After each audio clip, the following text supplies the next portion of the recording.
The holographic projection flickered to life in the center of the United Nations Assembly Hall, casting an eerie blue glow across the faces of world leaders. 7 alien figures materialized, their forms shifting in strange, some humanoid, others resembling geometric patterns that hurt to look at directly. "People of Earth," the central figure announced, its voice resonating through every speaker on the planet simultaneously. "We are the Galactic Council. Your species has been observed, evaluated, and found inadequate. You have 72 hours to surrender your planet for proper management, or face extinction."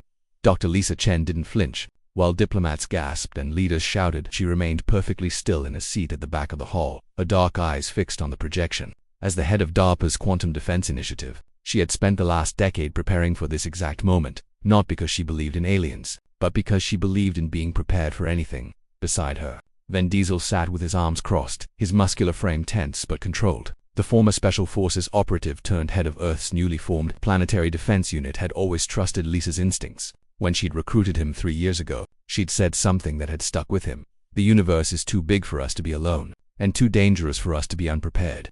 Now, as the Galactic Council's ultimatum echoed through the chamber, Ven leaned close to Lisa. "Tell me you have something." "Project Erasure," she whispered back. "It's ready." The holographic aliens continued their speech, detailing humanity's failures: pollution, warfare, inefficient resource management. They spoke with the casual arrogance of beings who had never been challenged, who had conquered 1,000 worlds before breakfast. Lisa's phone buzzed. A single message from her lab. "Singularity stable, awaiting authorization."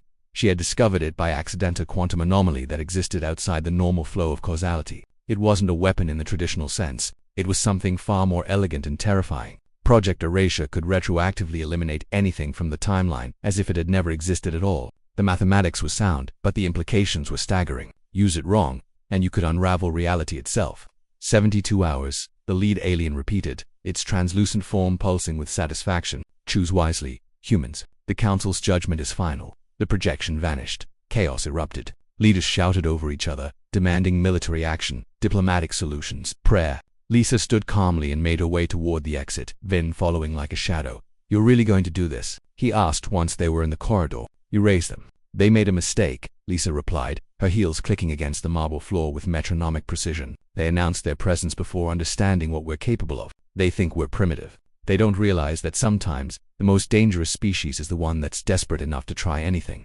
30 minutes later, they were in the underground facility beneath the Nevada desert. The quantum erasure device looked disappointingly mundane, a sphere of twisted metal and crystalline structures, suspended in a magnetic field. Around it, a dozen scientists monitored screens displaying equations that would make most mathematicians weep. Dr. Chen, her lead physicist, said, looking pale, "I need to emphasize again, we don't know what the downstream effects might be. Erasing 7 beings who clearly have advanced technology, who likely have families, histories, entire civilizations behind them. I understand the risks, Dr. Morrison," Lisa interrupted, "but they've given us no choice. They're not here to negotiate. They're here to conquer." Then placed a hand on her shoulder. "Once you do this, there's no going back. We'll have shown the universe what we're capable of. We'll have made ourselves a target." Lisa met his gaze steadily. "We were already a target the moment they decided we were worth conquering. At least this way, we're a target that bites back." She turned to the control console, her fingers hovering over the authorization keypad. The mathematics of Project Erasure were beautiful in their symmetry. By creating a localized quantum singularity that existed simultaneously across all points in time, she could target specific quantum signatures, in this case, the unique energy patterns of the 7 council members, and simply remove them from having ever existed. The moral weight of it pressed against her chest. This wasn't just killing 7 beings. This was erasing them so completely that they would never have been born, never have made the choices that led them here. It was playing God in the most literal sense possible. But then she thought of Earth, chaotic, beautiful Earth. She thought of humanity's potential, its art and music and endless capacity for growth. She thought of the 7 billion souls who had no voice in this decision. Authorization, Chen, Lisa Code Omega Sapin 7 Theta. The device hummed to life, its crystalline components glowing with an otherworldly light. The singularity expanded, invisible to the naked eye but registering across every quantum sensor in the facility. Lisa had programmed it with exquisite precision, the 7 quantum signatures of the council members, mapped from their holographic transmission. The effect was instantaneous and absolute.